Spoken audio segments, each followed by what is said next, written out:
الله وبركاته. الحمد لله رب العالمين وصلى الله وسلم وبارك على نبينا محمد وعلى آله وصحبه وسلم تسليما كثيرا ثم أما بعد.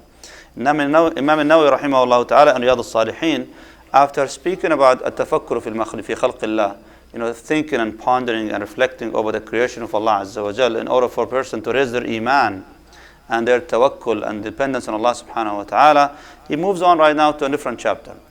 قال باب في المبادرة إلى الخيرات والحث على فعل الخير والإقبال عليه بالجد من غير تردد. This is a chapter specifically in order to encourage people. المبادرة على فعل الخيرات, to encourage people to do that which is good. وحث الناس means keeping, kind of promoting that for them and encouraging them more and more to insist on this and keep doing it من غير تردد, without hesitation. Like many of us sometimes when it comes to Mondays and Thursdays, especially in the summer, how many times do you ask yourself the question, should I fast tomorrow or not? A lot, right? How can you just don't even think twice about it? You know there is a good deed to do, just do it. That's the meaning of this chapter. قال الله تعالى فاستبقوا الخيرات. Allah subhanahu wa ta'ala says, hasten towards all that which is good. Which means what? Rush. It's not a matter of just walk towards it. No, you need to kind of like compete and vie to this. Allah subhanahu wa ta'ala says, وَسَارِعُوا إِلَى مَغْفِرَةٍ مِّن رَبِّكُمْ وَجَنَّةٍ عَرْضُهَا السَّمَاوَاتُ وَالْأَرْضُ عِدَّةٌ لِلْمُتَّقِينَ. And Allah subhanahu wa ta'ala in this ayah says, and march forth in the way which leads to forgiveness from your Lord, and for paradise as wide as are the heavens and the earth, prepared for the muttaqin, for the pious ones. So the first ayah, Allah says, فَاسْتَبِقُوا الْخَيْرَاتِ, which means, stabiqut means vie. And the other one says, سَارِعُوا, which means race. So what do we get out of these two words? It's a matter of what, Jama'ah? Competition. It's a matter of competition.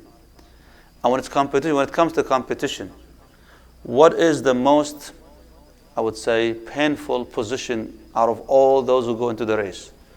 Remember when you were kids, you had to play race, right? We love to play race. I know our favorite games. Today, unfortunately, kids don't know what the meaning of playing race anyway. They play games. But if you played race, which is one of the favorite things we used to play, subhanAllah, what was the most painful position? To come what? Last? Last? The most painful is being second. The last one is the last one anyway. It's whatever, right? Don't care anymore. Once you see everybody is getting ahead of you, khalas, you slow down. That's it. I'm done. But the most painful position is when you come out second.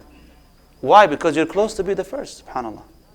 It's not as painful as the third, but the second is that most painful position. That's the meaning of sabiqu wa sari'u. When you vie, when you compete with other people, you always compete to become that who is best and the one who is actually first. So that's your philosophy. Always come out first. When it comes to good deeds, I'm not going to ask myself how many people will be doing this, who else is going to be participating, or is it going to be hot or not. I'm not going to ask these questions. All what I worry about is one thing: how can I be first? That's the most important thing. Obviously, when you do that thing, you're going to have to do it the right way, right? You're not going to cheat and just to get first, trying to do good deeds and then eventually do a lot of bad deeds to get to that point. Allah musta'an. So he mentioned these ayat and then he brought the first hadith. قال عن أبي هريرة رضي الله تعالى عنه وارضاه. It's a very short hadith. قال رسول الله صلى الله عليه وسلم بادروا بالأعمال فتنا كقطع الليل المظلم يصبح الرجل مؤمنا ويمسي كافرا ويمسي مؤمنا ويصبح كافرا يبيع دينه بعرض من الدنيا. رواه مسلم. Wallah, this hadith is, subhanAllah, is very scary. I don't think there is no. It's our time. This hadith speaks about our time, Allah musta'an. The Prophet ﷺ says, بادروا بالأعمال. Be prompt in doing good deeds before you are overtaken by fitan, كقطع الليل المظلم. Trials and fitan as dark are the darkest of the night. Which means if you want to do good deeds, don't wait until tomorrow. If you plan to do Qiyamul Layl, don't say next week inshallah, or I'm going to get ready for Ramadan. Don't wait, just do it. If you plan to give charity, just do it. If you would like to increase, alhamdulillah, your level of iman by reading this book or buying this or participating in, just go ahead and do it. Badiru bil a'mal. You need to try your best to be prompt in doing these good deeds prior to fitan that will come and catch up with you. These trials and fitan, massive. The meaning of the Prophet saying, كَقِطَعِ اللَّيْلِ الْمُظْلِمِ, like as dark as the night. Which means when it's completely dark, alhamdulillah we have lights these days, we have electricity, but if there is no light and it goes black out, can you even see your way back to the house if it's completely dark? It becomes extremely difficult. That's what it means. These fitan become so dark that people, they get disoriented. They don't know where they're going. They lose direction. It is so scary. Today, this is the time of the greatest fitan. These fitan, we are, as Muslims living in America, for example, a lot of people start losing direction. And Islam right now is, mashallah, being opened for the public to define it these days. Is this halal or haram? It's okay, you can do that. Muslims, they make alliance to start kind of like trying to break away from the mainstream of the Islamic teachings. And they call this Islam as well. They have progressive agendas and ideas and this and that and so on. So we lose direction, Allah musta'an. In our time, even ulama, unfortunately, being taken into custodies and being killed and murdered. And just like what happened in Bangladesh. One of the great ulama of the ummah, not just Bangladesh, Allah musta'an, being treated like a criminal, a thug, for something that they claim that he's involved with, in the 1970s. And now, with all the international world is telling a Muslim government, supposedly, a Muslim government, to stop the execution of a Muslim scholar. But they don't listen to anybody. And they go and they murder this alim. Can you imagine as a Muslim living in this time, in this society, like saying, okay, but then when is that victory is going to come? When is that kind of like help is going to come out to the people? So people start kind of doubting the qadr, doubting themselves, doubting their iman. They become shaky. And that's what the meaning of the remaining of the hadith. During times of fitan and trials like these, the Prophet ﷺ says, يُصْبِحُ الرَّجُلُ مُؤْمِنًا وَيُمْسِي كَافِرًا. A person, the Prophet ﷺ says, during that stormy period, a man would be a believer in the morning and turn to disbelief in the evening. Or he would be a believer in the evening and turn a disbeliever in the morning. Why is that? يَبِيعُ دِينَهُ بِعَرَضٍ مِنَ الدُّنْيَا. This person would sell his faith for worldly goods.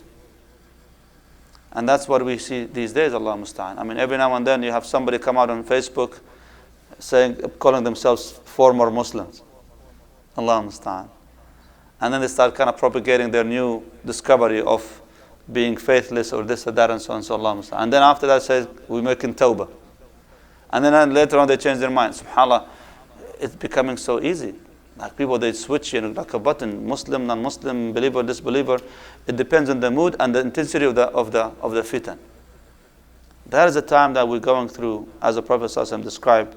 And the Prophet ﷺ is telling us to protect ourselves from falling into the trial and the fitna of being hesitant about faith. What do you need to do? Don't hesitate about doing good deeds. Do not hesitate about doing good deeds. Meaning, if you plan to do something good, just do it. Don't wait for tomorrow. Let me plug in something important over here. The Ramadan iftar, for example, slots over here. I know a lot of brothers, they would wait until the last day.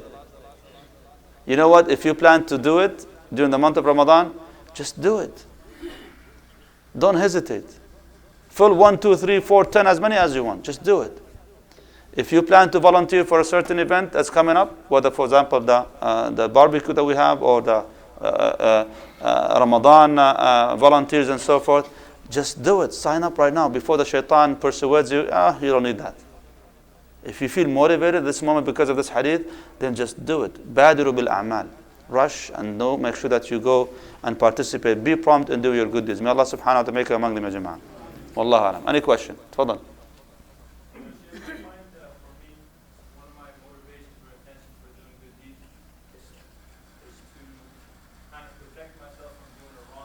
When I do the wrong deed, I end up losing motivation for doing the good deed.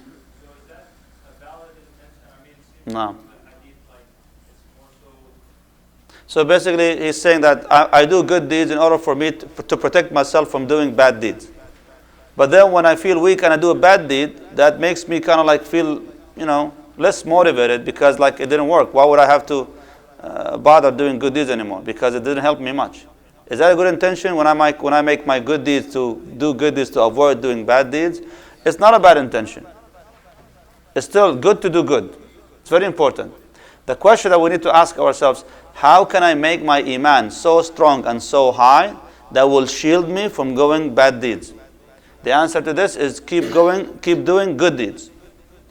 Okay, but sometimes I feel so tired and so emotional and spiritually exhausted. How can I raise my iman? Do a good deed. But Shaykh, it's too hard to do it when my iman is low. Exactly, raise it by doing good deeds. But what kind of good deeds? Whatever you can afford doing. Like for example, saying Subhanallah doesn't have to be Qiyamul Layl. If your iman is too low to do Qiyamul Layl, then in this case, just do tasbih, adhkar. If your iman is too low to read the Quran on a regular basis, at least maintain something that you can afford doing without much effort. It will be easy for you, inshallah ta'ala. Wallahu a'lam. Yes. So, like in Ramadan, the reward for your good deeds are multiple. Of course. Like charity, people hold on to the charity till, Mm-hmm. Until Ramadan. Especially in the last month. Okay, I will do it next month. So, Mm-hmm. So if someone says Ramadan is coming, inshallah, in very soon, bidnillah azza wa jal. Instead of me giving the paying for the iftar or paying for whatever deeds I'm going to do right now, I'll wait for Ramadan so that my deeds will be inshallah multiplied.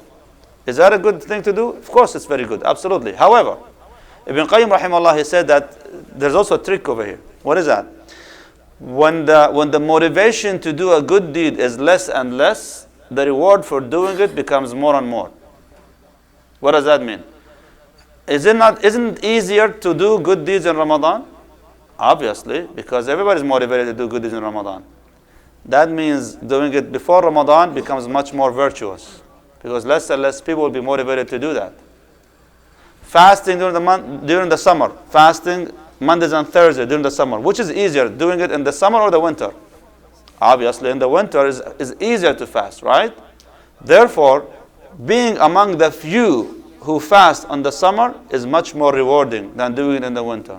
Again, the point here is we're making that whenever there's less motivation to do a good deed, it becomes more rewarding to do it because there are less and less people participating in that. So in times of calamity, for example, we're saying, we need your help, give us some more, and everybody's holding their money waiting for Ramadan.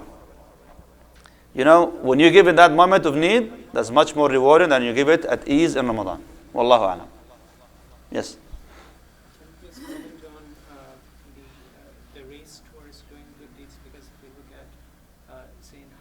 No. Okay, so when we say race for good deeds, does it mean when you go to Hajj you elbow people to get to Al-Hajj al-Aswad, yani? It's race, man. No, of course not. When we do it right. Like I said, don't try to sin in the process of making a good deed. Like somebody wants to do Qiyamul Layl, Tahajjud, and he's afraid if he goes to sleep, he's not going to wake up, for Tahajjud. So what is he going to do? Spend his night watching vines for 3-4 hours. Just killing time until it's time for tahajjud. Does that make any sense, Jama'ah? It kills the purpose. So if you're going to be doing good deed, just do it properly. Do it with ihsan. Wallahu a'lam. Naam. Yes. I don't know if it's an Arab proverb or it's a hadith. Can you tell me if Arabs say Khairul birri ajilu? I'm not sure if it's a hadith, but definitely the Prophet ﷺ says over here, Badiru bil a'mali fitan, which is rush and be prompt. So definitely the best of the good deeds is the one that you do right away. Specifically when it comes to salah. When Nabi Sallallahu Alaihi Wasallam was asked, what is the best of all good deeds? He said, as-salatu ala awwali waqtiha. To pray at the beginning of its time. Wallahu alam. Naam. fasting Mondays and Thursdays. Uh-huh. Ramadan is coming. When is a good point to stop? So fasting Mondays and Thursdays. Ramadan is coming soon. When is the point to stop fasting then? If you started fasting at the beginning of Sha'ban, then you are allowed to continue until the last 1 or 2 days right before Ramadan. But if you didn't do any fast at the beginning of Sha'ban, once Sha'ban is halfway, you can't fast after that. You need to stop. Don't fast anything. Unless it's something that you make up from the previous Ramadan, that should be fine. Wallahu alam. Assalamu alaikum wa rahmatullahi wa barakatuh. We have an announcement, inshallah, about the